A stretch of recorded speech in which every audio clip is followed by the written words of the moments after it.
자, 오늘은 12월 첫 번째 주일입니다. 이제 매서운 추위가 본격적으로 시작될 것입니다. 우리는 보통 혹한의 겨울이 오기 전에 두꺼운 옷을 준비하고 난방 시설을 점검합니다. 오늘 사도 바울은 겨울이 오는 길목에서 계절적인 겨울뿐만 아니라 인생의 싸늘한 겨울을 준비하고 있는 모습입니다. 6절 7절 말씀을 함께 읽겠습니다. 시작. 전쟁과 같이 내가 벌써 부어지고 나의 떠날 시간이 가까웠도다. 나는 선한 싸움을 싸우고 나의 달려갈 길을 마치고 믿음을 지켰으니. 전제와 같이 부어지고, 전제는 기름을 붓기도 하고 피를 붓기도 하는 거죠. 죽음을 의미하죠. 그리고 나의 떠날 시각이 가까웠다. 죽음이 가까이 오고 있다는 거예요. 나는 선한 싸움을 싸우고 달려갈 길을 마쳤고 믿음을 지켰다. 사도 바울은 복음을 전하다가 감옥에 갇혀서 사형 언도를 받고 죽음을 기다리고 있습니다. 날씨는 쌀쌀해지고 자기 곁에 사랑하는 제자들이 한 사람 두 사람 떠나기 시작했고요. 심한 고독을 느끼면서 사랑하는 제자 디모데에게 마지막 편지를 쓰는 내용이 디모데후서입니다. 그도 누군가의 위로가 필요했습니다. 그렇게 위대한 사역을 했던 사도 바울도 누군가의 위로가 필요하고 격려가 필요하고 누군가가 함께 해줌이 필요한데, 그래서 디모데를 부르는데 디모데는 자신의 말을 다 들어줄 수 있는 사람이고요, 무슨 일을 시켜도 할 수 있는 사람이었습니다. 바울은 갇힌 몸으로 매서운 추위가 다가오고 있는 이 겨울에 그의 위로자로 디모데가 생각이 났습니다. 보고 싶었습니다. 사랑하는 그가 찾아와 주었으면 좋겠다 하는 간절한 마음이 있었습니다. 그래서 9절에 이렇게 말하지요. 너는 어서 속히 내게로 오라. 꼭 보고 싶다는 거예요. 물론 바울이 디모데를 부른 것은 인간적인 그리움 때문만이 아닙니다. 그는 자기의 죽음이 코앞에 있음을 알고 인생의 겨울을 준비하고 싶었던 것입니다. 그래서 바울은 디모데에게 두 가지를 가져오라고 부탁을 하고 있습니다. 13절을 읽습니다. 시작.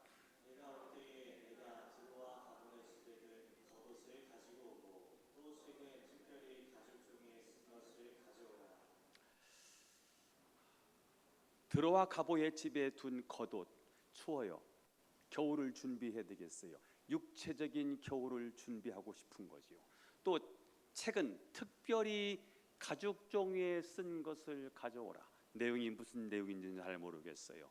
아마 그에게 있어서 영적 준비에 있어서 굉장히 중요한 어떤 책이었을 것 같고요. 자기가 기록을 해놓은 것인지 아니면 다른 사람이 쓴 건지는 잘 모르겠지만 아마 이것이 디모데에게 꼭 필요한 내용이 적혀있는 그 무엇이었을 거라고 생각을 합니다. 인생의 겨울, 육체의 겨울을 준비하고 싶은 거예요. 또 바다가 얼어서, 지중해가 얼어서 못 올지 모르니까 21절에는 너는 겨울 전에 어서 오라 이렇게 이야기를 합니다.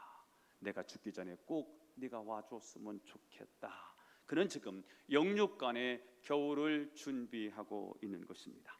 여러분, 바울에게 끝이 있었던 것처럼 우리 인생에도 반드시 끝이 있다는 것입니다. 어린 시절이 봄이라면, 왕성하게 활동하는 청년기가 여름이라면, 열매를 거두고 가정을 이끌어가는 이 중년기가 가을이라면, 죽음을 바라보고 영혼을 준비하는 노년기를 인생의 겨울이라고 말할 수 있을 것입니다. 누구든지 인생의 겨울은 찾아오는 것입니다. 그날을 준비했던 인생은 그 인생이 두렵지 않습니다. 무섭지 않습니다. 죽음이 두렵지 않습니다. 그 죽음을 평안하게 맞을 수 있을 것입니다. 죽음을 준비한 사람은, 내 혹한의 인생의 겨울을 준비한 사람은 내 죽음이 찾아와도 그 죽음을 행복하게 맞이할 수 있을 것입니다. 여러분, 겨울이 오기 전에 우리는 무엇을 준비해야 할까요? 저는 인생에 겨울이 오기 전에 두 가지를 준비했으면 좋겠습니다. 첫 번째입니다. 겨울이 오기 전에 영혼의 겨울을 준비하십시오. 왜냐하면 그 후에는 심판이 있기 때문입니다. 한번 따라서 해보겠습니다. 영혼의 겨울을 준비합시다. 영혼의 겨울을 준비합시다. 왜냐하면 죽음은 끝이 아니고 그 후에는 심판이 있는데요, 천국과 지옥으로 나누어져요. 여기서 결정이 되는 거예요. 겨울을 준비하면 천국에 가는 것이고, 인생의 겨울을 준비하지 못하면 지옥에 가는 거예요. 굉장히 중요한 이야기인 거지요. 히브리서 9장 27절은 이렇게 기록을 했습니다. 시작. 한 번 죽은 것은 사람에게 정해진 것이요 그 후에 심판이 있으리니. 인간은 태어나서 한 번 꼭 죽습니다. 여러분, 꼭 죽습니다. 누구든지 죽습니다. 부자도 죽습니다. 가난한 사람도 죽습니다. 배운 사람도 죽습니다. 못 배운 사람도 죽습니다. 훌륭한 사람도 죽습니다. 천하디 천한 인생도 죽습니다. 죽음 앞에는 누구도 구변이 없습니다. 다 죽습니다. 문제는 죽는 것은 정한 것으로되 죽은 후에는 뭐가 있다는 것입니까? 심판인데 어떤 심판입니까? 지옥 심판이 있다는 것입니다. 성경은 이 지옥을 어떻게 묘사하느냐 하면 불과 유황불이 타는 불못으로 지옥을 표현합니다. 연못은 연못인데 불덩인 거예요. 불못인 거예요. 유황과 불이 활활 타오르고 있는 거예요. 자, 그런데 구데기도 죽지 않는다는 거예요. 구데기는 살결이 굉장히 얇고요, 부드러워서 금방 타고 없어질 것 같은데 구데기도 죽지 않아요. 그리고 뭐만 있어요? 타서 죄가 되지 않고 계속해서 고통만 있는 곳, 그것이 지옥이라고 성경은 묘사하고 있고요. 거기서 이를 갈미 있으리라. 거기서 후회하고 믿을 걸, 잘 믿을 걸, 그때 충성할 걸, 그때 헌신할 걸, 걸 하는 곳이 바로 지옥이고요. 거기서 이를 가는 거예요. 통곡하는 곳이에요. 그것이 지옥이라고 성경은 표현하고 있습니다. 감리교 창시자인 요한 웨슬리의 동생이 찰스 웨슬리인데, 찰스 웨슬리는 존 웨슬리 형님이 집회하는 곳마다 가서 늘 찬송으로 바닥을 깔아주었던 사람이 동생 찰스 웨슬리인데, 이분이 성경 작시와 작곡을 많이 하셨어요. 그래서 집회를 나가면 이분이 찬양 무대가 된 거예요. 이분이 거기 부흥회 때 그 불려지고요. 그런 찬송이 우리 찬송가에 많이 수록되어 있는데, 특별히 522장 찬송은 전도 현장에서 그같이 흔히 메시지이고 찬양 가사입니다. 웬일인가 내 형제요, 주 안이 믿다가 죄값으로 지옥 형벌 너도 받겠구나. 여러분, 우리가 지옥 안 가고 싶은데요, 지옥은 어떻게 하면 가느냐? 가만히 있으면 그냥 지옥 가게 되어 있어요. 태어났는데 어딜 향해서 갑니까? 죽음을 향해서 가는데 그 죽음은 예수 없으면 다 지옥에 떨어지는 거예요. 착해도 예수 없이는 다 지옥에 떨어지는 거예요. 많이 배워도 소용없어요. 돈이 많아도 소용없어요. 다 우리는 지옥 갈 운명입니다. 왜냐하면 우리 인간은 근본적인 문제가 있거든요. 태어나면서부터 이 근본적인 문제가 있는데, 근본적인 문제가 뭐예요? 죄입니다. 하나님 앞에 지은 죄예요. 이 죄 씻어도 안 돼요. 빨아도 안 돼요. 애써도 안 돼요. 고행해도 안 돼요. 수행해도 이 죄는 씻어낼 수 없는 죄예요. 예수의 보혈이 아니면 이 문제는 해결할 수가 없는 죄예요. 이 죄를 짓게 하고 죄 속에 빠뜨려서 우리를 멸망시키는 어둠의 세력이 있는데, 이 세력을, 사단의 세력을 이길 수 있는 영웅이 이 땅에 없다는 거예요. 예수님 말고는. 그래서 우리는 천국 갈 길이 차단이 됐고요, 가만히 있으면 우리는 지옥으로 갈 수밖에 없는 운명인 거예요. 이거는 운명적인 거예요. 자, 그런데 예수님께서 죄로 인하여 차단되었던 천국 가는 길을 여셨습니다. 이제는 누구든지 예수님을 나의 구주로 영접하면 천국 백성이 되는 것입니다. 하나님의 세상을 이처럼 사랑하셨습니다. 얼만큼요? 독생자를 주셔서 당신의 아들을 십자가에 못 박아 죽일 만큼, 그렇게 하지 않고서는 인류를 구원할 수 없기에 하나님 우리를 사랑하셔서 당신의 독생자를 내어주셨고요, 그가 십자가에 못 박혀 피 흘려 죽으시며 우리의 죄를 다 용서하셨어요. 이를 믿는 자는 멸망해야 되는데 멸망하지 않고 영생을 얻게 하신다고 말씀하셨습니다. 그분이 저와 여러분의 주님이십니다. 그러므로 여러분, 죽기 전에 가장 중요한 일이 뭘까요? 죽기 전에 우리가 해야 할 가장 중요한 일이 무엇일까요? 나를 구원하신 예수님을 나의 구원자로 믿고 천국 백성이 되는 것입니다.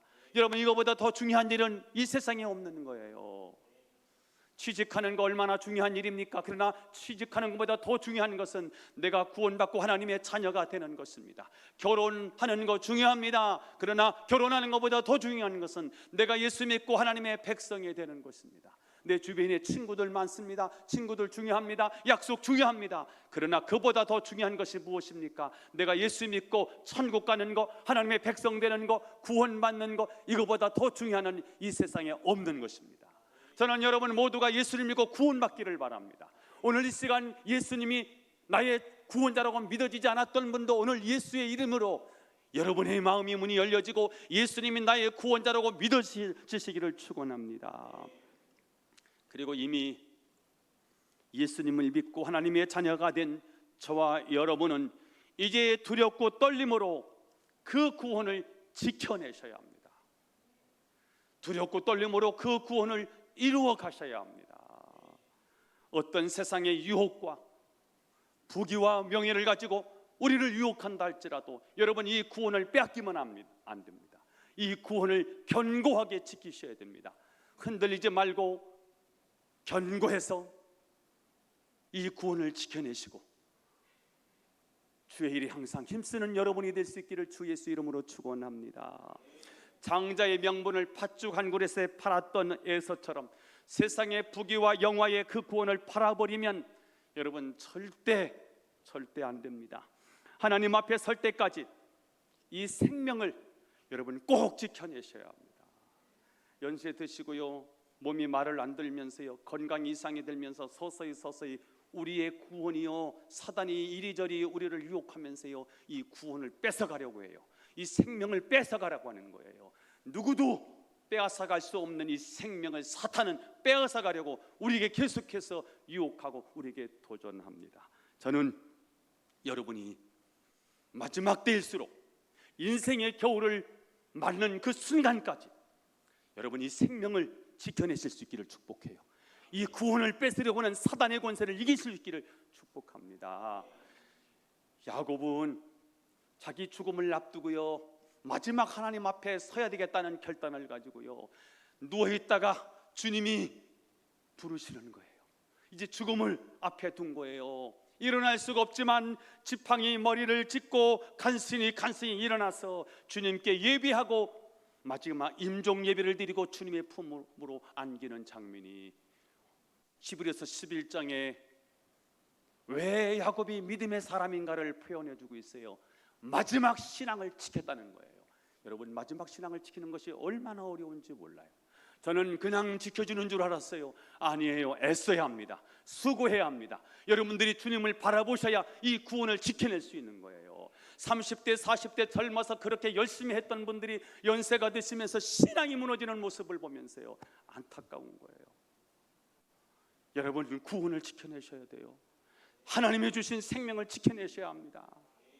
사도 바울은 이것 때문에 피를 토하면서 설교를 했는데요, 요즘 제가요 아무것도 관심이 없어요. 저는 요즘요 교회만 관심이 생기고요, 영혼 구원만 생각이 되는 거예요. 이것 때문에 요즘 제가 울기 시작했어요. 통곡해야 되는 일이더라고요. 지난 12월 2일 날이에요. 엊그제예요. 뉴스를 보니까 어떤 사람이 자기 집에 있던 그림 한 점을 예술적 경제적 가치를 모른 채 21만 원에 팔았대요. 근데 이것을 산 구매자가 보니까 이 보통 그림이 아닌 거예요. 그래서 전문가에게 감정 의뢰를 했더니 그 그림은 상당히 유명한 작가의 진품이었고요, 그리고 그 가치는 엄청나다는 사실을 알려주었어요. 그래서 그 구매자가 그 작품을 경매에 올렸더니 예상가를 수십 배를 초월해서 무려 60억에 낙찰되었다는 소식이 어저께 들렸어요. 이거는 그냥 옛날 얘기가 아니고 최근에 일어난 일이에요. 명품을 헐값에 파는 판매자는 그 소식을 듣고 너무 억울했습니다. 그래서 다시 돌려받기 위해서 소송을 걸었는데 법원은 구매자의 손을 들어 주었어요. 판매했던 20일 만에 팔았던 이 판매자가 패소로 끝났습니다. 여러분 얼마나 후회했을까요? 얼마나 억장이 무너졌을까요? 얼마나 가슴을 치고 통곡했을까요? 그런데 여러분, 자신의 그림이 명품인 줄 모르고 헐값에 파는 것과는 비교할 수 없는 통곡할 일이 지금 우리 믿는 사람들 중에서 일어나고 있다는 사실을 아십니까? 예수님은 우리를 구원하시기 위하여 당신의 몸을 찢고 피를 흘려 주셨습니다. 우리의 구원은 그냥 구원이 아니라 엄청난 대가를 지불하고 우리에게 생명을 안겨주신 것입니다. 그가 찔림은 우리의 허물 때문이라는 거예요. 그가 상함은 우리의 죄악 때문에 그렇다는 거예요. 하나님은 우리의 모든 죄와 저주를 그분에게 다 뒤집어 씌우고 하나님께서 그분을 십자가의 죽음으로 내모셨습니다. 그가 죽으심으로 우리가 다시 살아나게 된 거예요. 그가 징계를 받았기 때문에 우리가 지금 평화를 누리고 사는 것입니다. 그가 채찍에 맞았기 때문에 우리의 상처와 아픔이 지금 치료된 상태로 우리가 살아가고 있는 것입니다. 그렇다면 여러분, 우리의 구원은 도대체 얼마짜리일까요? 60억짜리일까요? 600억짜리일까요? 60억과 600억과도 비교할 수 없는 우리는 예수님짜리라는 사실을 아십니까? 우리의 구원은 21만 원이 아니에요. 우리의 구원은 60억이 아니에요. 우리의 구원은 예수님짜리인 것입니다. 하나님께서 당신의 아들을 우리에게 내주시면서 대가를 지불하시고 우리에게 구원을 주신 거예요. 우리는 영원한 지옥에 갈 수밖에 없었는데 그분이 당신의 독생자를 밀어놓고 죽음으로 몰아넣고 우리를 건져내신 사건인 것입니다. 여러분, 어떻게 해서 얻은 생명인데요, 그 예수님짜리의 생명을 헐값에 팔으시려고 하십니까? 어떻게 해서 얻은 구원인데 그저 늙었다고 그렇게 쉽게 버릴 수가 있겠습니까? 나에게 영원한 생명을 주신 그 예수님을 왜 헌신처럼 버리냐, 그 말입니다. 예수님께서 말씀하셨어요. 인자가 올 때에 믿음을 보겠느냐. 여러분, 마지막 때에 진짜 믿음을 보겠느냐. 믿음을 끝까지 지키는 자가 많지 않다는 얘기예요. 믿음을 지켜내시기를 바라요. 이미 주신 생명이에요. 어떻게 해서 주신 생명인데요, 당신의 몸을 살을 찢고 피를 흘리시면서 우리에게 주셨던 생명입니다. 그 생명을 지켜내셔야죠.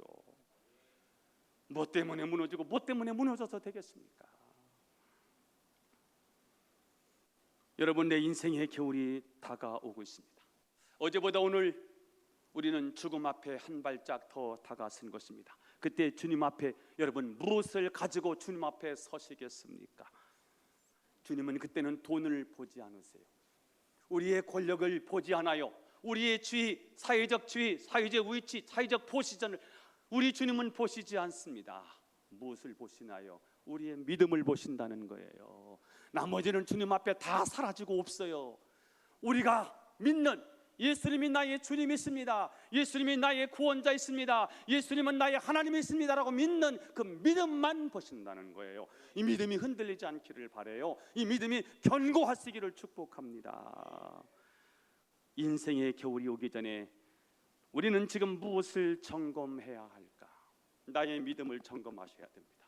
나의 구원을 한번 점검해 보셔야 합니다. 오늘 죽어도 나는 천국에 갈 수 있을까? 이것을 점검해 보셔야 합니다. 어느 날 다가올 거예요.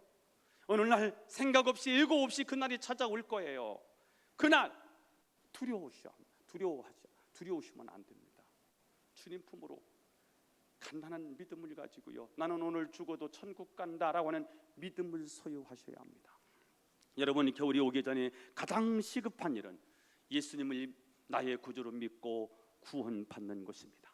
혹시 여러분의 삶이 한 걸음 한 걸음 너무너무 무겁게 느껴지는 분이 계십니까? 그렇다면 천국의 소망이, 영생의 소망이 없는 것은 아닌지요?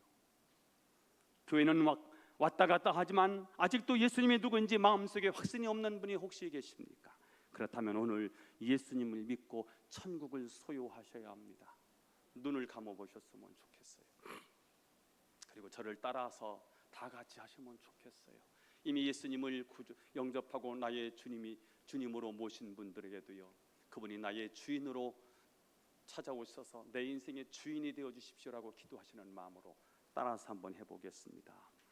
나를 구원하신 예수님, 나를 위해 십자가에 피 흘려 죽으신 예수님, 그 피로 저의 죄를 씻어 주옵소서. 나의 죄를 용서해 주옵소서. 저를 하나님의 자녀로 받아 주옵소서. 구원받고 천국 백성이 되어 하나님 나라의 백성이 되어 믿음으로 살겠습니다. 믿음으로 살겠습니다. 이제 예수님을 나의 구주로 믿고 의지하며 살겠습니다. 저를 받아주시고 천국 백성 삼아 주옵소서. 예수님의 이름으로 기도합니다. 오늘 이 시간 저는 여러분에게 이미 구원이 와 있는 줄로 믿습니다. 이 구원을 절대로 뺏기지 마십시오. 하나님이 엄청난 대가를 주시고 주신 이 생명을 꼭 붙잡고 주님 앞으로 달려갈 수 있기를 예수님의 이름으로 축원합니다. 두 번째, 겨울 오기 전에 사역의 겨울을 준비하십시오. 따라서 해봅시다. 사역의 겨울을 준비하자. 왜냐하면 죽음 후에는 상벌이 있기 때문이에요. 영원한 하늘에 상급이 있는가 하면 영원한 영벌이 있다는 거예요. 그래서 우리는 구원 받아놓고 최선을 다해서 주님을 섬기셔야 합니다. 8절 상반절만 읽어봐요. 시작.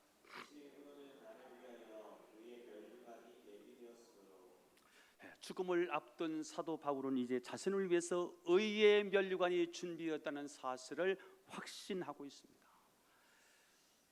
요한계시록 4장에 보면 이미 구원받은 천국 백성들이 하나님 앞에 예배드리는 장면이 나오는데 특징이 뭐냐면 관을 쓰고 예배를 드리는 거예요. 이 관은 스테파노스, 헬라어로 면류관이지요. 성도가 선한 싸움을 싸우고 하나님께 받아 누리는 상급이 바로 면류관입니다. 올림픽의 최고의 꽃은 마라톤이지요. 마라톤에서 1등한 자에게 월계수 관을 씌워져요. 최고의 영예입니다. 예수 믿고 구원받은 백성들이 주님을 위해서, 영광을 위해서 충성한 자에게, 이미 세상에서 이기고 승리한 자에게 하나님이 우리에게 면류관을 씌워 주신다는 거예요. 자, 이 천상 예배의 최클라이막스가 요한계시록 4장 10절에 나와요. 읽어 보겠습니다. 시작.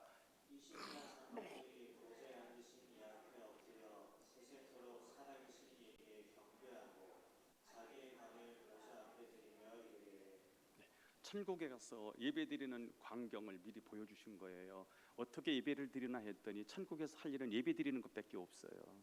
농사 짓는 거 없어요. 양 치는 거 없어요. 장사하는 거 없어요. 천국에 가면 그들이 주로 해야 되는 일은 예배드리는 거거든요. 근데 예배를 어떻게 드리나 봤더니 다 관을 쓰고 예배를 드리고 있는 거예요. 면류관을 쓰고 예배를 드리고 있는 거예요. 예배의 최고의 클라이막스가 뭐라는 거예요? 그 예배를 다시 주님께 돌려드리는 거예요. 하나님으로부터 받은 이 면류관을 다시 돌려드립니다. 그러면 하나님이 최고로 영광을 받으신다는 거예요. 학교에서 열심히 공부를 해서요 100점을 맞은 거예요. 부모한테 가서 엄마 나 100점. 아이고 잘했다. 이게 예배라는 거예요. 그러니까 여러분, 면류관은 우리가 이 땅에 살 때 면류관을 받는 거지 않습니까? 그 면류관을 다시 돌려드리기 위해서는 면류관을 많이 받으셔야 할 필요가 있겠지요. 여러분, 모자를 써야 예배를 드릴 수 있다면 여러분 모자 하나 다 쓰고 예배를 드려야 되지 않아요? 빵 모자를 쓰던 개털 모자를 쓰던 모자를 써가지고 돌려드려야 되는 거지 않습니까? 그러니까 우리가 이 땅에서 면류관을 많이 받아야 되겠지요. 자, 그러면 하늘의 상급과 면류관은 누구에게 주어지느냐? 주의 일에 충성된 자에게 주신대요. 마태복음 25장은 달란트 비유가 나와요. 5달란트, 2달란트, 1달란트를 받았어요. 2달란트, 5달란트 받은 사람은 갑절로 남겼는데 문제는 1달란트 받은 사람이 땅에 묻어두었다는 거예요. 땅에 묻어둔 자의 비극약이죠. 여러분, 일할 기회가 주어졌을 때 아멘하고 감당하셨으면 좋겠어요. 거절하면 축복의 기회를 놓치고요. 또 일하고 싶다고 다 일하는 게 아니에요. 일할 수 있는 때가 있어요. 찬송가 330장 일할 수 없는 밤이 속히 온대요. 젊음도 영원하지 않아요. 건강도 영원하지 않아요. 돈도 영원하지 않아요. 권력도 얼마 못 가요. 사역도요 마냥 할 수 있는 게 아니에요. 때가 있더라고요. 할 수 있을 때 여러분 최선을 다하셨으면 좋겠어요. 사실 사역은 힘들고 부담스러워요. 뭘 서서 앞장서서 하는 일이 굉장히 어렵고 힘들어요. 누군가가 안 도와주면 할 수도 없는 일이에요. 하지만 그 사역을 통해서 하다 보면 감동도 받고요. 어렵지만 힘들지만 그 사역을 감당하다가 기적도 체험하게 되고요. 하나님의 땅의 복 또 하늘의 복도 체험하고 사는 거고요. 이 사역 속에 모든 축복이 담겨져 있어요. 자, 그러면 우리는 어떻게 사역을 하면 좋을까? 의로운 재판장 앞에 선다는 마음으로, 그런 믿음으로 사역을 하셔야 합니다. 8절 하반절이에요. 시작. 주 곧 의로우신 재판장이 그날에 내게 주실 것이며 내게만 아니라 주의 나타나심을 선호하는 모든 자에게로니라. 아멘.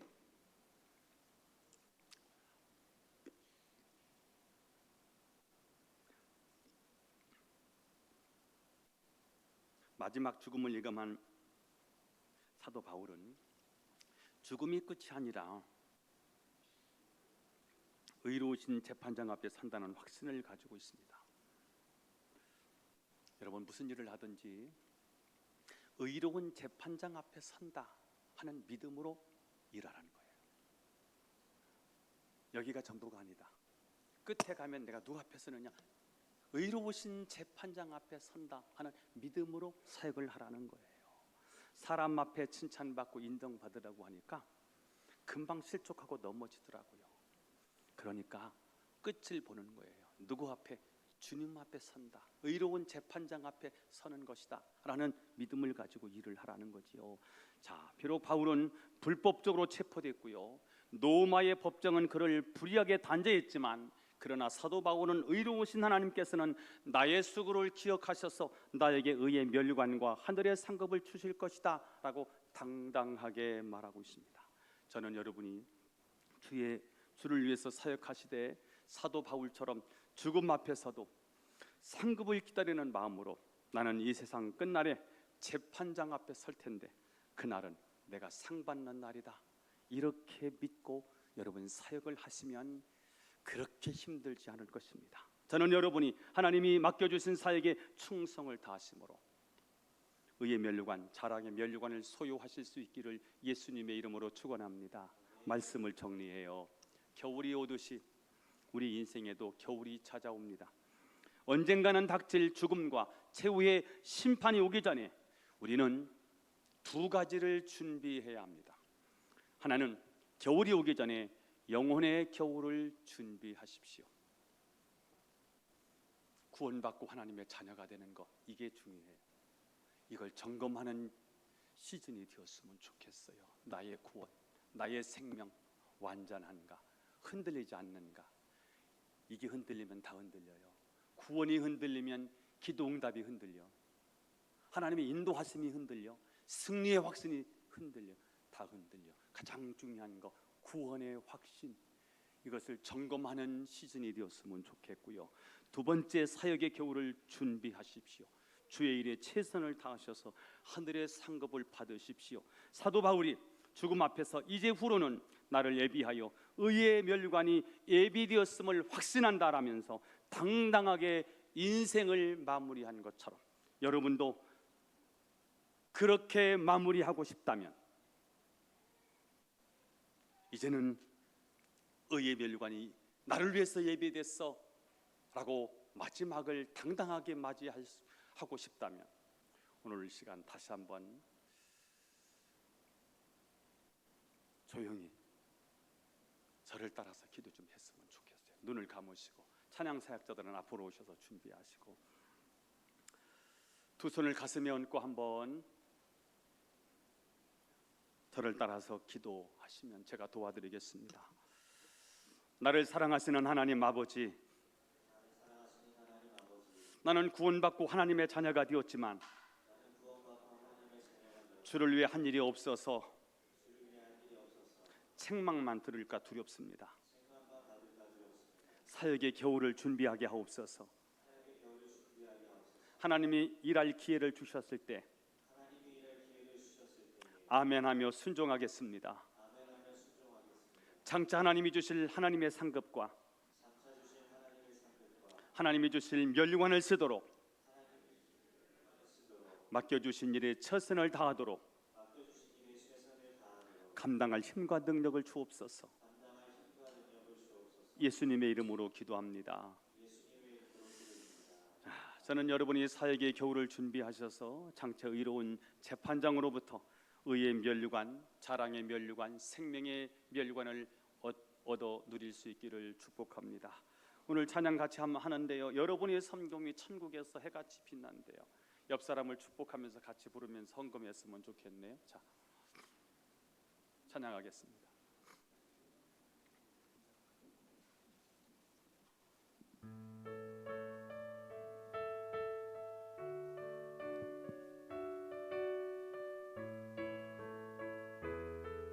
우리 찬양하겠습니다.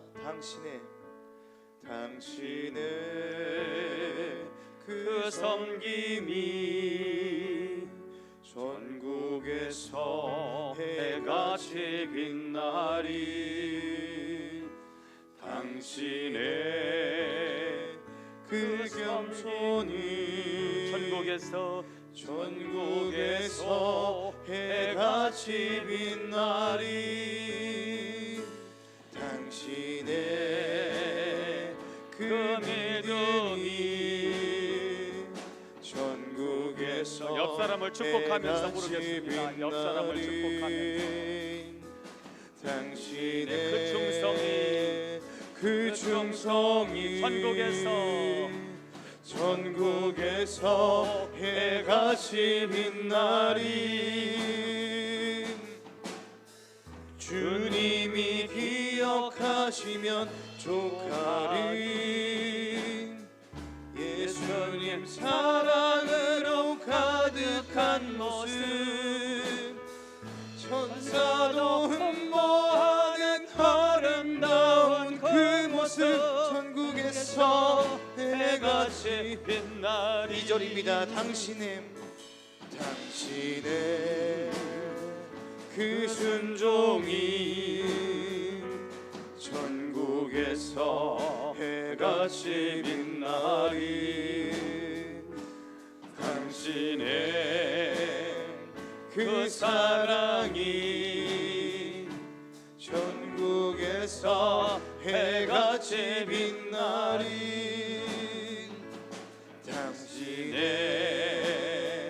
그 찬송이 전국에서 해같이 빛나리. 당신의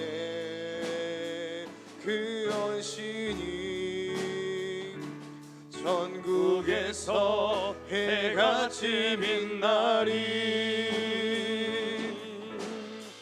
주님이 기억하시면 족하리. 불타는 사랑으로 가득한 모습, 천사도 흠모하는 아름 천국에서 해같이 빛나 주님이 기억하시면 족하리 불타는 사랑으로 가득 찬 모습 천사도 흠모하는 아름다운 그 모습 천국에서 해같이 빛나리. 오늘 두 가지 기도 제목입니다.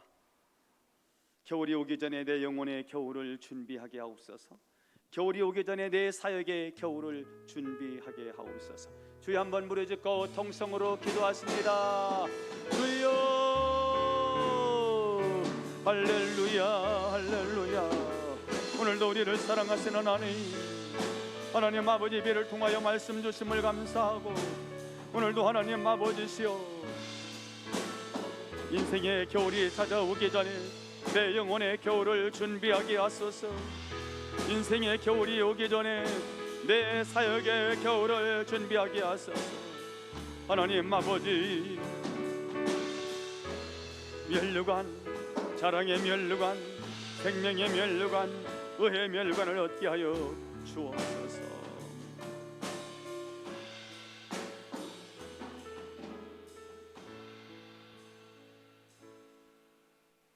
우리를 사랑하셔서 우리에게 생명을 주시고 천국 백성 삼아 주신 하나님 감사하고 찬양합니다.